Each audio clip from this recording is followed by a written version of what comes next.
One. Yo, yo, yo, yo, yo. What's up, Chicago? And welcome back to episode 545 of Speak Your Mind Radio. I'm your hostess with the mostest, Queen Star, aka Ms. Hip Hop. And today we have a very special guest in the house. He is the author of over 15 help self books. He's an award-winning screenwriter and he's a producer. Plus, he's an ordained pastor. So, without further ado, bringing up next to the mic, all the way from Atlanta, Georgia, the one and only Terrance Wilburn. How you doing, All Terrance? right. I'm awesome. Yeah. Great to see you again, Ms. Hip Hop. I'm a recent fan of the show, so I love what you do. You know how you get the people involved with music and let them know what's happening really in the world. I would say streets, but out here in these YouTube, internet, streets, what I mean, So but everything is great on my end. It's good to really meet you and talk to you live and then camera on person. And I'm just happy to be here. What's happening, everybody? Definitely, definitely. Thank you for the warm welcome. I really appreciate your energy. Thank you. Yes. Um, Terrence, I want to ask you an icebreaker question. We do this like every episode, so it's traditional. Okay. What's your favorite part about being an author? Um, well, I want to back up one moment before I say that. First of all, I just want to, thank everybody for watching. I'm a grateful person. What started me off as being an author, and if I can answer it like this, is just like a world of experience. Just starting out young, loving hip hop, loving R&B, loving music in general, and then having all these worldly life experiences that were real to me, that involved both music and my love and passion for it. And they just wanted to tell my story, help somebody with it. Just like you said, I'm the author of 15 books of screenplay, but that came with years of experience. So I start from just really wanting to find out what it's about and discovered my life was intertwined with writing. And so I just had to start writing. It's my passion. That's beautiful. Yeah. I know that you've done a lot in your life. Like, we're going to get into that. I just want you to give a little bit more background information about where you've been and what you do Okay. now. Yeah, definitely. Well, I'm originally from the city of Atlanta, born and raised, Grady baby, as they would say, Zone 6. So a lot of people from that area, you have your Gucci Man, you have your Futures, people like that. And so I grew up in the 80s. I'm an 80s baby. Like I said, I was born around music. My daddy loved jazz, my mother loved jazz, so we weren't really into gospel. I come from a secular family, like a middle class secular family. But at the same time, people were just involved. We had uh, get-togethers. We had all types of events. When you were younger, I'm not sure you roughly around the same age. I'm a little bit older, maybe, but people had barbecues. They had the family reunion, so everybody was involved in music. Was the background to everything. So, like I said, that was my life, and I began just wanting to. I saw how the people react. I put it like that, especially the ladies. I see how they and they do their little dance and get their drink on. And so I said, I want that power. I want not the power to manipulate people, but it's really about having people to feel good. And so it started there. I wanted to play. So I loved Prince. There were three people I loved in life. There was Prince, number one, Rick James, number two, and Michael Jackson. And so, but I leaned heavily on everything Prince did. I want to be just like him and Rick James. So I started to play a little bit, when I got into school, upright bass. We couldn't really afford instruments at the time, there was like not really a thing. So I played in school bass and I sang a little bit and I just started doing my own thing around the neighborhood. And Beautiful. So you have a strong background in music, starting with your family, and I get it, like the get-togethers, doing an electric slide, or making people feel happy with being around music. right, right. And so music is like I tell everybody, it's kind of like second nature to breathing. Everybody they say all black folks can dance. They're not rich. That's not true. That ain't true. But most people they have a groove, they have a rhythm, a feeling. And so even when you're down, music changes your state. As I begin to, I won't go too far in the story, but as I got older and began to listen to more types of music, and then hip hop started to progress as a genre itself, from being this small thing that started up north, and interfusing with the things that were happening down south in Atlanta.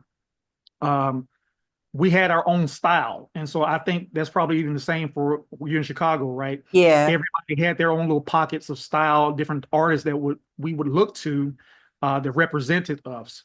And so as I grew, I started to know as I went out to, more get-togethers, more parties, more house parties, because the club wasn't really a thing. It was like house parties back then.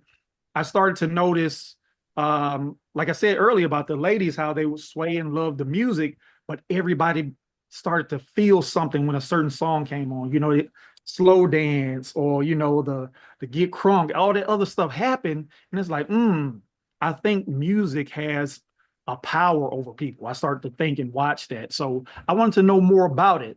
And before I really got into it heavily, I started studying just what people were doing in the neighborhood, what they were doing, and of course in the videos and then at the house parties and clubs. And I said, I think I want to do this professionally. And so I did. Oh, wow. You had that foresight at a very young age. This is before They Clone Tyrone came out, letting us know that the music does control you in a sense and it does have power over your mind. Yeah, it does definitely. Again, it's this is something I observe people, it's just my thing, coming from where I was, I'm from the hood, I'm not from the project, but we were surrounded in Atlanta by projects. I'm sure every city was, I'm the typical story, should I say, of a black man in the inner city. And so I'm from East Lake. And so we were, surrounded by, our lovely brothers and sisters, in the projects. And so we had a lot of activity, plus the whole era of the 80s, how crack came into the neighborhoods and kind of destroyed us. And so we had to, at least I had to get a vision for my life about what I wanted and started to watch people, watch how the dynamics of people changed from, one thing to another and just adapt myself to that, and without going too far into it, I want to still let you talk, and not take over the whole thing. It's just that, like I said, I would notice the music and the way people act. And so I'm a great observer of people. I have a spontaneity or whatever you call that word, or just like having conversation with people. But mostly I notice a lot of people want to have a conversation with me. And that's because I'm pretty much a witness to everything. I watch people, their eyes, their body language. And when I went to school and started observing how, we'll talk about it in a moment, I guess, but just a prelude to that, in college, they were talking about behavioral psychology. Mm. And so I noticed how that really shaped media and it really has a big toll on what people think and do. And like I said, it's a big dynamic to what music is. And a lot of the great artists talked about it. Prince talked about that. Rick James talked about that. Michael talked about that. But did we hear what they were saying? Mm. Right. Mm. You bring up some valid points because you come from the era of selling mixtapes out the trunk of your car. You come Right. from the era of passing out the mixtapes at those industry parties you spoke of in the book. Yeah. Yeah. And you talk about major artists that like we know that took over your beats, they stole it. Like, can you elaborate on that a little bit? Well, I would say it like this. Back in Atlanta, everybody had a style. You know what I mean? I was in the studios with people and having my own type of sound back in the day. This is like late 90s, early 2000s. You would go to talent shows, you would go to events and just pass out mixtape. They had the internet around, it was like dial up or whatever. There was no real sharing of an experience online. So everything I did was in the streets, like I said, I'm a hood guy, so I'm from the neighborhood, knew a lot of people, and just passed out my stuff, And if anytime I wanted to go to an event, let's just talk about, since you mentioned the book, to be in my networking party, I started to notice people who were just like me from my city, who were independent, major, etc. And I would just pass out my tape, nothing. Hey, I'm here just like an experience, just like you guys. I'm new to the community. I'm just passing my stuff out. I'm not really aware of what passing out your song or giving someone your song is not particularly copyrighted, could cause you. And as I mentioned in the book, this happened a little later on in the 2000 eras, after many times of doing this, I had a CD and I was at my networking party and I was signed to a particular place. And I'm just, headed out. Me and my manager at the time, he was like a part-time manager, but he was like a hustler, my friend from the block. And we were leaving this particular event. And it was starting to snow in Atlanta. And I'm just like, I'm tired. It's like over in the morning, maybe 1, 2 in the morning, close to something like that. And a white guy, a white man, well dressed, trench coat, not trench coat, I don't know, the long coats, nice coat, getting out of a Lincoln Town car. Very nice. He said hello. I said, hello, sir. I'm just like, hey, my name is T or whatever I said, Showtime, whatever I said at the time. And I'm like, hey, here's my mixtape, check it out. This is something I've been working on. If you like it, give it a listen. If not, pass it to your kids. And he was like, thank you, sir. I sure will. He tucked it in his pocket and he walked in. But you have that feeling, Mm-hmm. that something is going to happen. And I didn't know, like I said, we don't know the internet and stuff is not going on. I'm not well contacted with a lot of people just in my area. I know a lot of people. And a long story short is one day, a few days, I don't know if few weeks later, I just want to say a few weeks, watching BET and a song that sounded like something I made was on the TV. And Mm. I can tell you like this, I would say it like this in a nice way. I want to represent who I am now, is that I was upset to the degree that I didn't want to do music anymore. Right.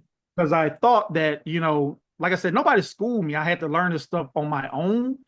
Is just coming up with a way where you finally feel, when I was a young man, feeling presentable enough to present myself, that I didn't know I was good enough to be copied. You know Yes. what I mean? And I Yes. spoke about that in the book, is that, you can be so good, you don't know that you're good because Yes. everybody's around you hating on you or they don't agree with it. I'll just put it like this. They don't even have to hate on you. Maybe they don't understand what you do. Right. Again, I mentioned Prince. That's like my favorite artist. A lot of times people didn't understand his music. It was different. So you could be the same way, a writer, a speaker, a podcaster, and people could be watching you like, I like that. I'm gonna use that. And so I had a mentor through school, and he explained it to me like this. No, I explained it to him like this after we had this conversation. And I told him the similar story. I said, you know what? I'm thankful. This is 20 years later now. I said, I'm thankful that I was even good enough to be considered to be Yes. copied. I said, because I'll put it like this. I won't even say stolen anymore. I'll say that because I believe in a oneness, a wholeness of God. You know what I mean? That the universe or the God speaks and he wants something to happen, or the spirit wants something to happen. And so if you're not a willing vessel, it'll use what it can to produce that result. I'll put it like that. And I'll say it like this, is that I was willing to put myself out there to make something happen for someone that's inspired someone else. And Right. that had happened, that's happened many times. I could point out several songs right now online that are still there, that I know I wrote the song, I produced the song, and a guy just took my verse off and put his thing on there. And so here's the thing. Many people who are probably watching, I'm gonna have a little water. Sorry, y'all. I'm a speaker. I have water. It's hard to speak, y'all. But I'll say it like this, whether you're a creative, if you're a dance, whatever a person may be watching could be going through. If you find yourself at any time where you feel like someone else is copying off of you or has taken something or sampled something or has done you wrong, I felt like I didn't want to make a beef at the time, because I'll tell you all the truth. At the time, I was broke. I didn't have anybody to represent me as a lawyer or attorney who would make a beef about that and fight that case. I didn't even know that I could. You know what I mean? Yeah. Because coming into the industry as an independent, I didn't have a major deal. I didn't have a bunch of major friends. I do now. But at the same time, I didn't want to make a beef about that, because I say, you know what? God is going to give something else to me, and I have to be more careful about what I do in the future. So that's what's up.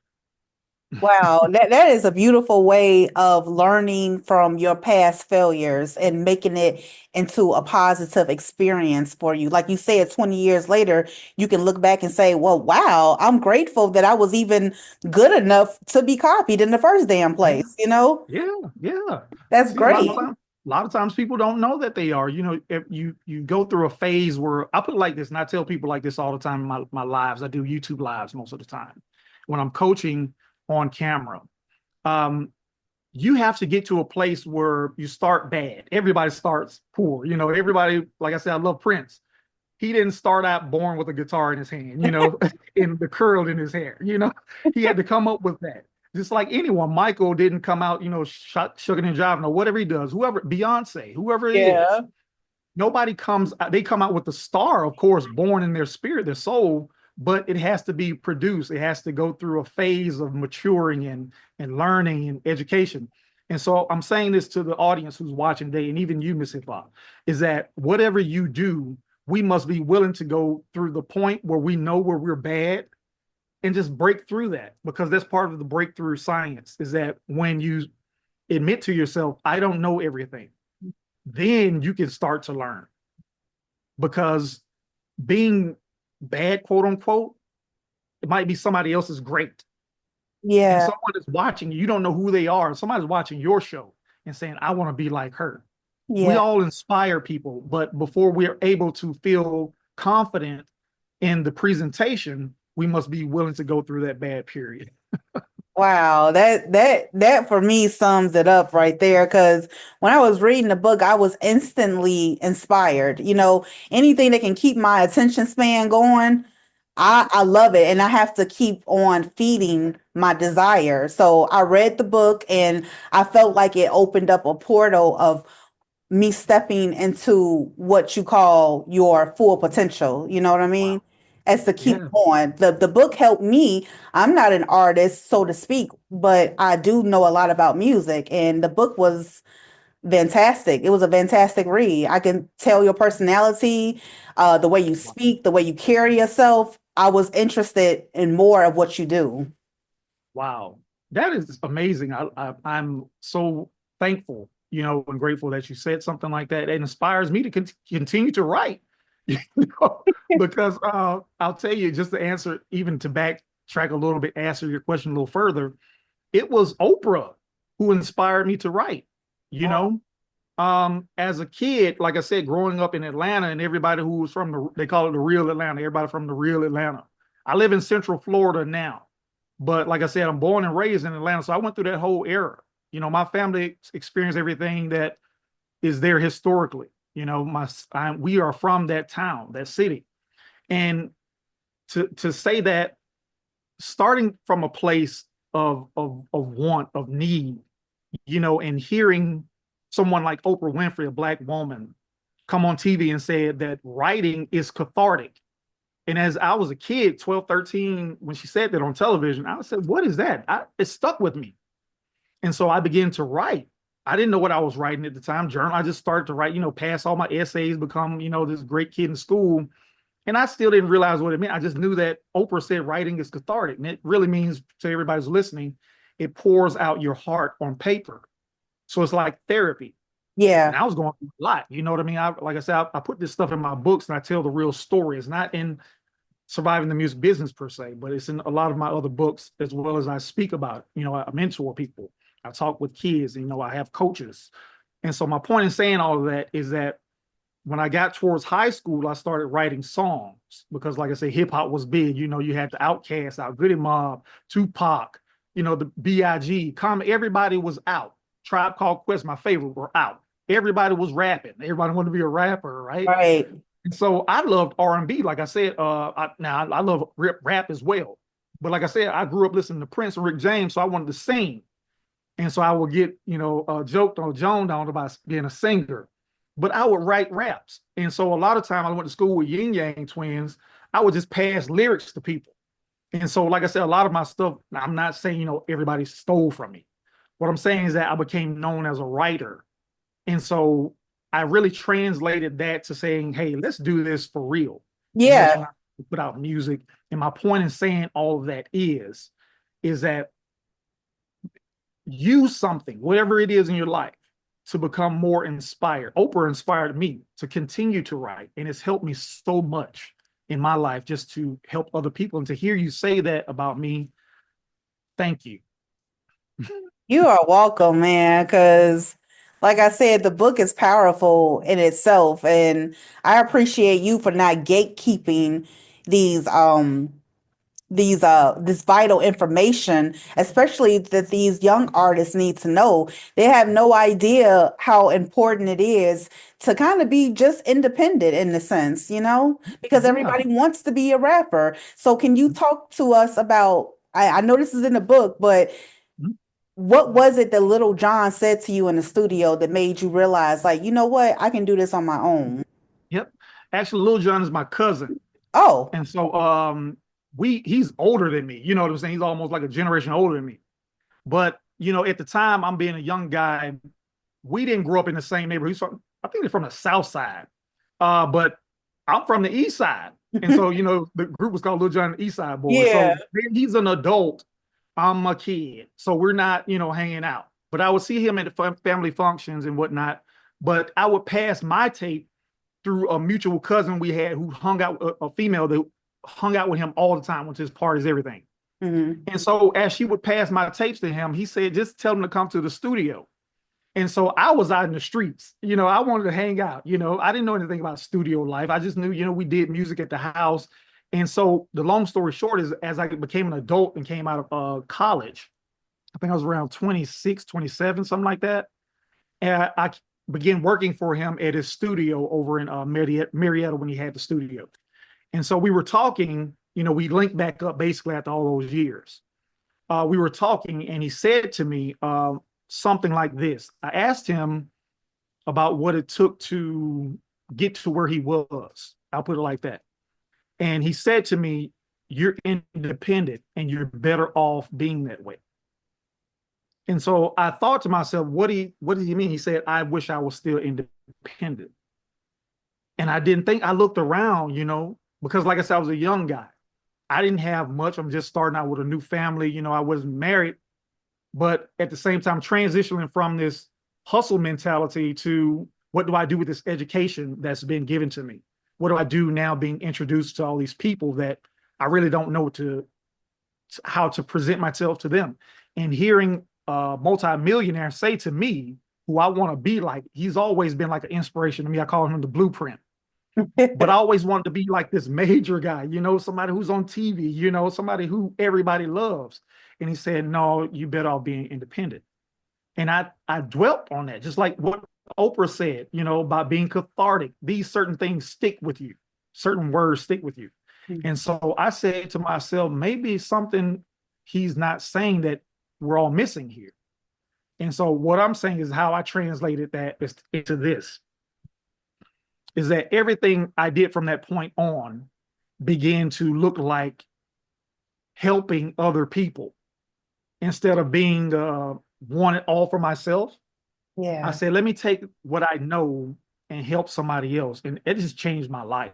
Yes. So to say all of that, to say that to the people who are watching, the great artists who are coming or watching this podcast, those who are interested in becoming artists or, a podcast or whatever it is that's hot right now. I don't know everything. An independent, what I learned from men like John and women like Oprah and all of the mentors that I've had over down the years, whether they were someone of acclaim, like a celebrity of a Grammy winner, a producer, or just normal people, they would always let me know is that I'll put it like that. I'll go back to a bus ride real quick. I was 16, 17, telling the guy on the bus, on the MARTA bus, I wanted to be a rapper. And he said, "Young man, if you're making all these beats and rapping for yourself," he said, "do it for yourself." Right.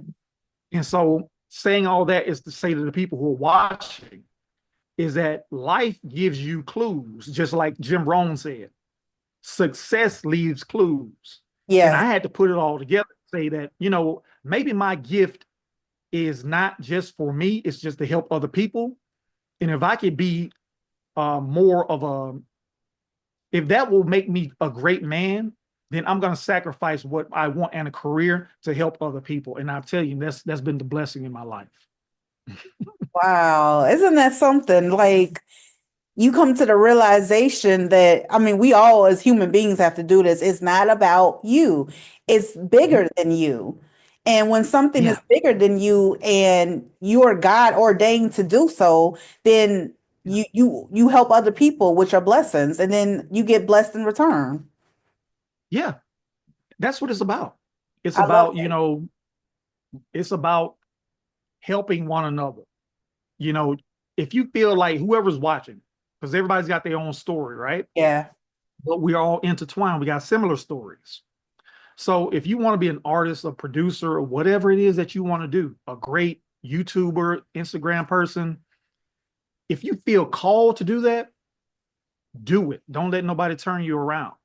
Because Right. I felt called to the music. I just wanted to be in the music industry. I didn't know how I was going to do it. Like I said, I wanted to start playing and making ladies sing. Oh, you know, I wanted to do that. But I end up being more of a coach, an insider, someone who can help with the business. And so that's what it's about. That's awesome. That's awesome, Terrance.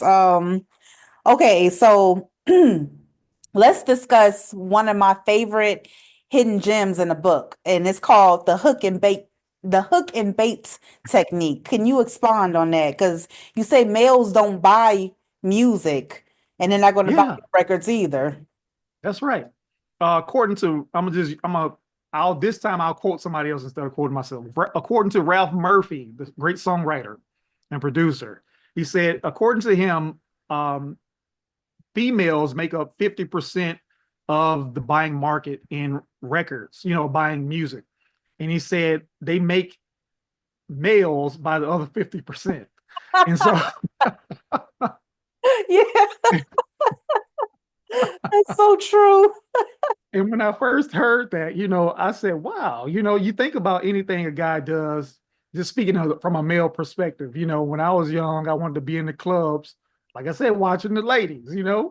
I wanted to be where they were because they were always in action. They were always, it's having the female energy. For those who need to know about it, it's something about that, being around the female energy that empowers you. It makes you feel successful, even if you're not. And so the thing is that I worked for a record company by the name of Gold Wax. Mhm. And so Mr. E.W. Johnson, um, like I said, he's probably gone on to be, on his journey by now. He was pretty old at the time. But he said to me after I used to put groups on the radio back in the day, like early before the internet, this is old school, as my daughter like to say, in the olden days. But I would travel from state to state, putting these local groups or no has been. I'm sorry, y'all, not has been. I apologize, but putting these local groups onto major platforms, and one was particular radio. So I would go and speak to the directors myself. I was a young guy, 20 years old, not, I have a gift to speak to people, and like I said, I love to be around the female energy. So everywhere I went to, everywhere I went to in the States, I would notice that there was a female sitting behind the desk. And, we would just connect and get to talking. And I'm not trying to be, like a Mac and nothing like that, but I would just connect. Mhm. And so um, saying, hey, this is the group, whatever, yada, yada, yada. And I would always get the shoe in to go meet somebody like the manager, general manager, director. And so I began to notice the format. Long story short, is that once you begin to cater to the female audience, you get pretty much what you need. Yeah. And so, and this comes from a guy who was selling, like you said, mixtape out of the trunk. You know what I'm saying? I was selling on the corners to the D boys, to anybody who wanted to. And so what I noticed is that the only people who really bought the records were the ladies. Yeah. If I was at a gas station, say, "Hey, ma'am, this is our new tape. I'm not trying to out here do nothing wrong. I'm blah blah blah yada yada." She would give over her $3 to $5 or $10. And so what I'm saying is that for those who are listening, who are artists, you know, jump. We're out of that I want to put like, can I say certain things? I don't know what I can and say can't say on Oh, your platform. yes. Open mind, open minded. Okay, so we out of the crack era, y'all. This is not the 80s and the 90s no more when I came up. And so this is not the early 2000s when nothing was shaking in music. I'm gonna tell you that now. Nothing was shaking in like the early 2000 eras. You could have took over. But now we're in an era where we're connected with a lot of different minds, and a lot of young people are coming up now and they don't know the rules to this thing. Mm-hmm. It's not about trying to be the next Tupac. We had Tupac. He's one of the greatest. I call him the greatest rapper, regardless of what you think. We had the B.I., the Biggies. We had the Outcasts. We had all those guys who came through and showed us the muscle, the 50 cents, We had the Ja Rules. We had all those people who gave us the street life image in front of the camera, the Snoops, the Dr. Dre's, Death Rows. We had all those people. So now it's time to move on to something else, because guess what? All of that was marketing, y'all. It was marketing. It was being sold to you to tell someone how to live a certain way, to accept a certain thing. And guess what? Now that they made some of the greatest music ever, right? Mm-hmm. But now it's time for you to start saying, you know what? Women are more than just B's and H's. Right. You know what I'm saying? We Right. have to start honoring our women, our females, and lift them up in the record. That's why I say everybody's talking about Chris Brown. Ain't Right. nobody talking about, the gang blaster boys. It Mm-hmm. ain't no disrespect to nobody's neighborhood or your gang. What I'm saying is that start to represent a different light in the music and cater to those who will come to your shows, buy your merchandise, and be a fan of yours for life, because we want to see you live and do more greater music. And so that's what I'm saying. Exactly. Yes.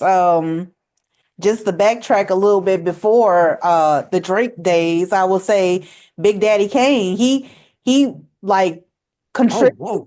yeah, to the Yeah. females. The Yeah. females love Big Daddy Kane, Yes. but Yes. someone like Kane was one of my KRS-One, favorites. Him. Mm-hmm. yeah, but someone Mm-hmm. like KRS-One, he wasn't like he wanted to stay not street but more biblical, wisdom, Right. and Right. I think that Drake has that power over the music when it comes to catering Yeah. to women's ears. So you're absolutely correct about Yeah. that. Yeah. Um, And just a quick story. I'll tell you what really changed my heart from doing a lot of gangster style music. I did a show, a talent show, not a talent show. It was like a production deal type of thing.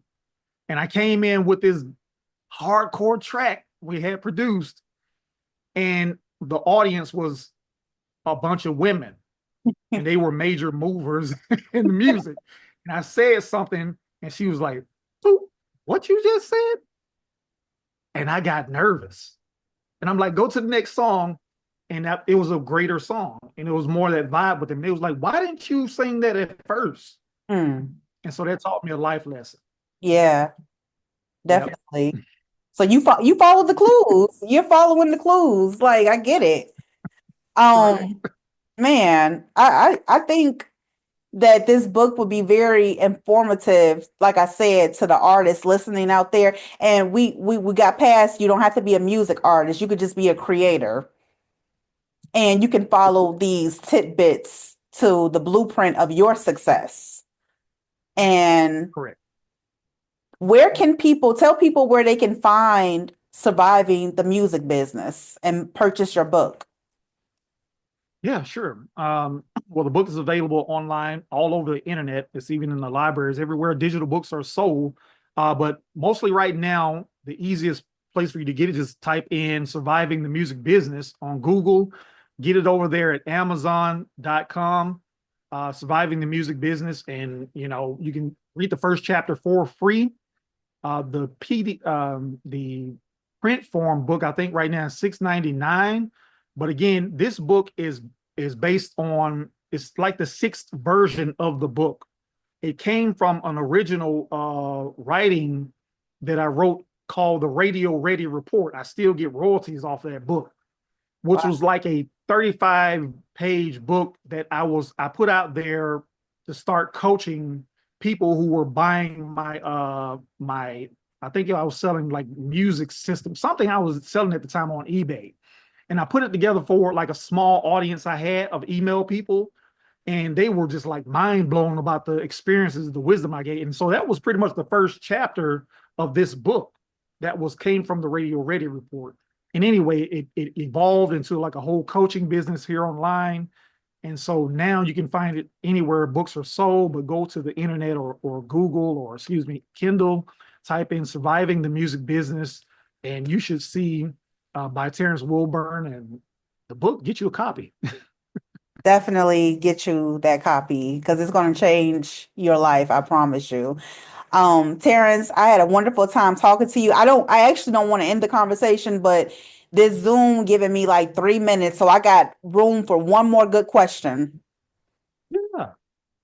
If there's anything in your past life that you wish to change, what would it be and why? Well, to say that we all go through regret, even if I've had therapy, you know what I'm saying? I had a lot of therapy writing as well. But to really be honest, I would have got married at a younger age. Wow. Because the word says the man who finds a wife finds a good thing. And I was out there chasing a dream, Mm. trying to hold a kitty cat, hold a kitty cat. I Yeah. was trying to hold a kitty cat. And so, but my life changed. It did a total 180 and, started building because, I'll say it to like people like this who are watching. You're supposed to be further than where you are now. If you ever felt like, you're supposed to have more money, more time, more offering, where did it all go to? You can't reach back and grab that time. You can't even reach back and grab money that you've lost. So the first thing I would ask for anybody is that, do you want to start building? And for any man, you got to find your good thing.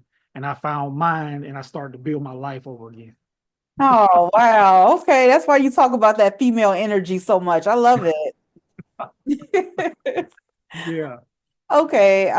Again, thank you, Terrance, for coming on the show today. I had an incredible time talking to you. We might have to do a Wow. part 2 of this on Instagram because Oh, I mean the people need to read the book first, basically. But yeah. it's just I can go on and on with you. I can listen to you talk all day about your self-help books, but let's keep in contact. I'm saying this on Yep. air because I think that we could build together, and I want to see what else you're going to do. Awesome. I would like to do that. It sounds great. For anybody watching, you can follow me on IMT Wilburn on all social media platforms. Check out my YouTube, iKey Music over there. YouTube, that's iKey Music. And thank you, Mzhiphop, for having me. This has been a great show, and I appreciate your time. And I hope everybody watching. Much love. Thank you. See you later. All right. Bye, Chicago. Bye, Atlanta. Bye.